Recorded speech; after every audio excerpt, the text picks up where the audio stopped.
Salam sepak bola, salam sehat dan salam sejahtera kepada teman-teman netizen atau warganet yang merupakan viewers, subscribers dan juga supporters dari channel YouTube Bola Bung Binder.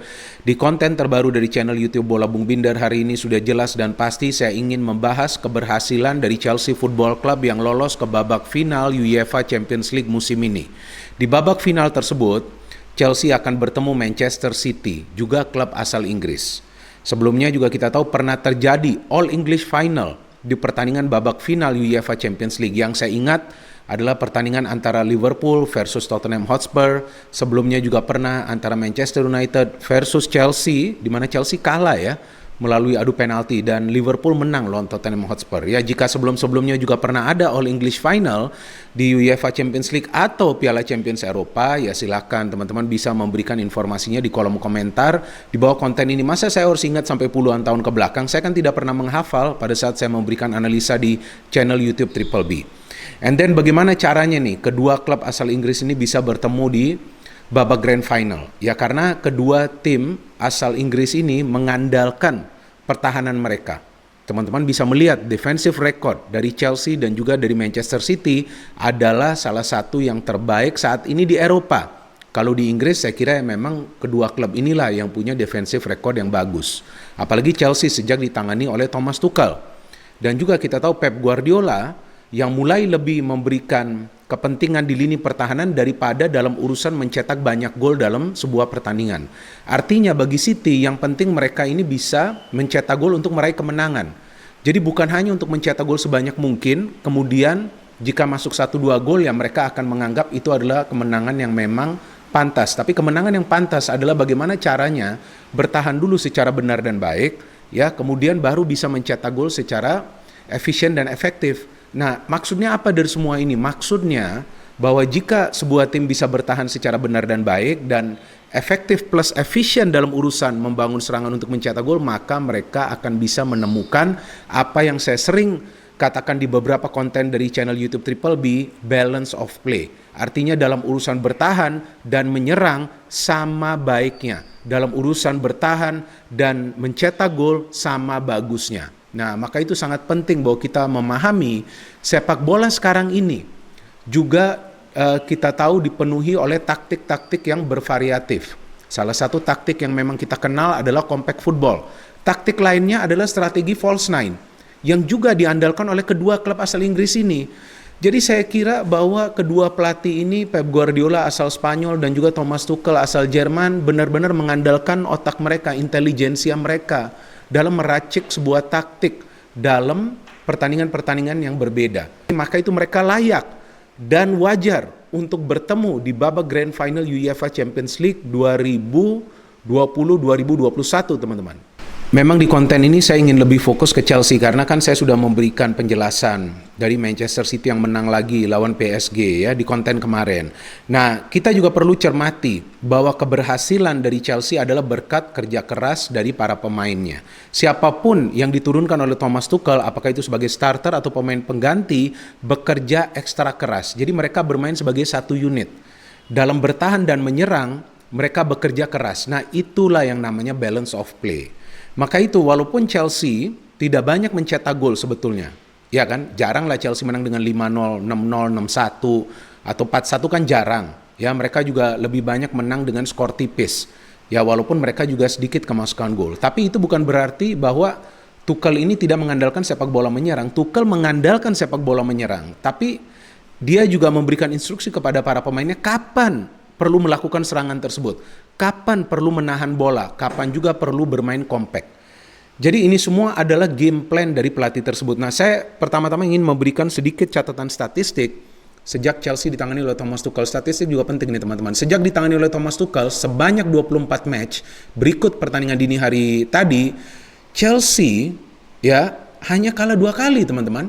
Satu di Liga lawan West Brom. Kemudian yang kedua lawan FC Porto kan di return leg ya, saat mereka kalah dengan skor 0-1 tapi gol juga dicetak oleh Taremi, saya kira pemain Porto di masa injury time. Dan Chelsea bisa mencatat 18 kali clean sheet. Ngeri gak tuh? 18 kali loh clean sheet ya, 1-8. Bukan 1+8, tapi 1 dan 8 berarti 18 kali. Kalau saya bandingkan dengan Zinedine Zidane yang memang sudah lebih lama melatih Real Madrid, dengan catatan 24 pertandingan terakhir juga di semua kompetisi juga, maka Real Madrid mencatat 10 clean sheet. Not bad juga, ya kan? Mereka kalah hanya 4 kali, not bad juga, dan mereka bisa menang 14 kali.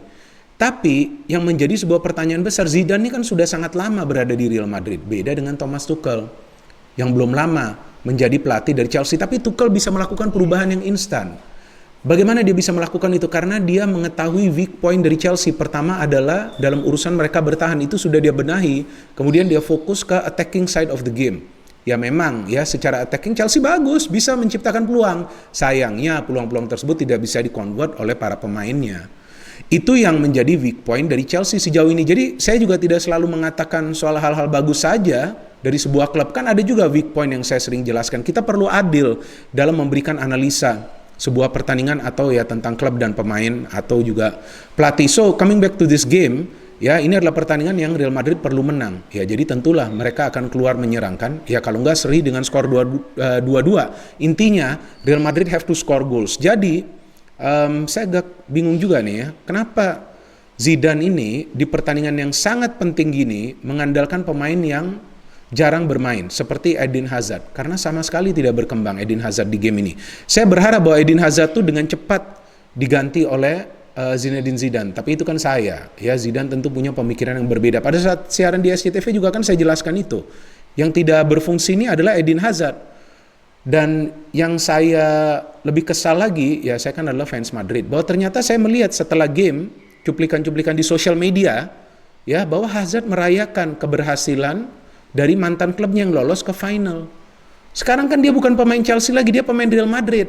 Dan dia tidak memberikan kontribusi yang berarti bagi Real Madrid sebagai pemain yang dibeli dengan nilai transfer yang mahal, dengan gaji juga yang dia diberikan cukup tinggi.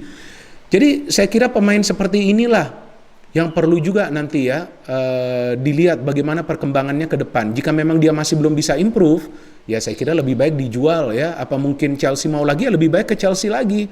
Atau Arsenal, ya kita kan nggak pernah tahu, Arsenal juga perlu pemain seperti Hazard, ya kecuali Hazard bisa lebih sering fit lagi.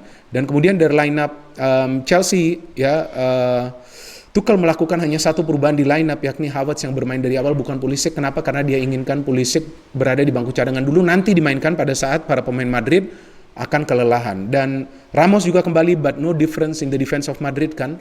Berkali-kali mereka bisa ditembus. Bagusnya form Courtois luar biasa di game ini teman-teman.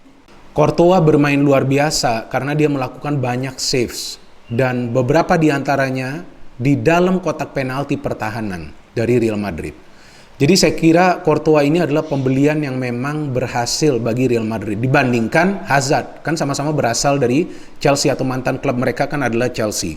Apalagi kita lihat kan pada saat dia bisa memblok upaya dari Rudiger tuh dari jarak jauh, betul kan? Terus sebetulnya dia juga bisa menggagalkan Kai Havertz beberapa kali mencetak gol, dan Chelsea akhirnya bisa mencetak gol ya karena juga kita lihat bahwa tidak ada pemain dari Real Madrid yang mengawasi pergerakan dari Werner, sehingga Werner dengan mudah, itu saya kira adalah gol yang paling mudah yang pernah dicetak oleh Werner ya selama ini pada saat dia sudah menjadi pemain Chelsea. Kan begitu gampang tuh, tapi dia perlu menunggu dulu bola itu turun sedikit baru dia sundul. Kalau dia miss lagi dari chance itu, waduh, saya kira akan sulit dia dipertahankan di line up. Walaupun Tuchel kan tetap memberikan kepercayaan kepada Tuchel, itu dia pelatih yang bagus.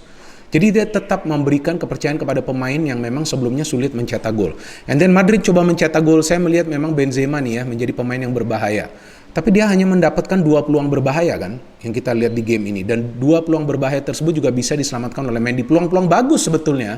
Jadi memang Mendy juga bermain baik di game ini dan memang pembelian yang berhasil bagi Chelsea. Tapi selain itu kan juga para pemain di defense seperti Thiago Silva bermain dengan tenang, dia punya pengalaman yang luar biasa, dia bisa mengkoordinir pertahanan. Rudiger bermain keras, Christensen bermain keras, ya kan?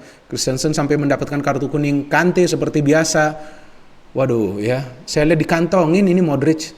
Saya lihat Kroos ini masih coba untuk gerak-gerak, tapi Modric sama sekali tidak berkembang. Hanya 1 kali saya melihat bahwa Modric ini bisa memberikan passing, yakni ke Benzema. Udah sisanya saya lihat sulit banget bagi Modric untuk melepaskan umpan-umpan yang akurat. Karena dia terus ditekan oleh Kante, dan Kante juga bisa melapisi lini pertahanan. Dan di babak kedua, ya Madrid all out lagi. Tapi all outnya seperti apa? Madrid, para pemainnya tidak secepat para pemain Chelsea di sepertiga lapangan. Pada saat sudah mendekati pertahanan dari Chelsea beda dengan para pemain Chelsea. Pada saat mereka mendapatkan bola, gerakannya begitu cepat, tanpa bola atau dengan bola, dan itu yang menyulitkan para pemain Real Madrid di lini pertahanan. Ramos saya kira ini sudah habis lah masa-masa jayanya. Iya kan? Diajak lari juga kalah, diajak gocek juga kalah, dan memang Ramos kan sudah jarang bermain juga musim ini karena sering cedera. Militao juga bermainnya biasa-biasa saja. Nacho Fernandes ya sedikit play acting juga. Dari Chelsea juga kita lihat bahwa Mason Mount nih yang sebetulnya mendapatkan banyak peluang, sayang tidak bisa convert peluang-peluang tersebut. Jadi Mason Mount juga punya masalah dalam urusan menyelesaikan peluang-peluang yang dia peroleh. But still Chelsea can score the second goal berkat pemain pengganti yang dimasukkan oleh Thomas Tuchel. Pulisic menggantikan Timo Werner, dan kita lihat gerakan Pulisic juga sebelum-sebelumnya menyulitkan para pemain Real Madrid ya untuk berkonsentrasi karena dia begitu fleksibel dalam movement, begitu mobile, ditambah juga dengan Kai Havertz kan. Mereka kan bermain dengan strategi false nine nih. Tidak ada striker murni sebetulnya, walaupun Werner memang bisa bermain dalam posisi striker murni. Dan mereka bisa cetak the second goal ya. Kita tahu interchange passing yang cukup baik dan Pulisic yang bisa memberikan umpan ke Mount, dan bagusnya kali ini Mount bisa menyelesaikan peluang tersebut menjadi gol dan sekaligus membawa timnya melangkah ke babak final karena 2-0 sudah tidak mungkin lagi lah terkejar oleh Real Madrid, apalagi itu kan skor 2-0 itu di menit ke 85. Jadi yang bisa kita pelajarin dari pertandingan ini bahwa sebetulnya Real Madrid ini unggul kan dari segi possession. Mereka lebih banyak menguasai bola. Tapi dari segi kecepatan dan juga dari segi agresivitas. Agresivitas artinya permainan yang energetik. Chelsea lebih unggul. Jadi diperlukan juga nih gebrakan-gebrakan keras dari para pemain Chelsea untuk menghentikan kreativitas dari para pemain Real Madrid. So well done for Chelsea. Tentunya kepada para penggemar dari Chelsea ya, karena tim kalian sudah lolos ke final. Ya saya belum bisa memberikan preview dari pertandingan final tersebut, kita tunggulah paling nggak H-1 atau pada hari hanya baru nanti saya akan membuat preview dari pertandingan tersebut. Tetapi kan seperti yang saya sudah pernah memberikan preview-preview sebelumnya, bahwa saya memang tidak selalu benar, tapi saya sering benar teman-teman ya. Terima kasih banyak kepada teman-teman yang telah menonton dan mendengarkan analisa saya di konten terbaru dari channel YouTube Triple B. No hate, only football. Salam sepak bola.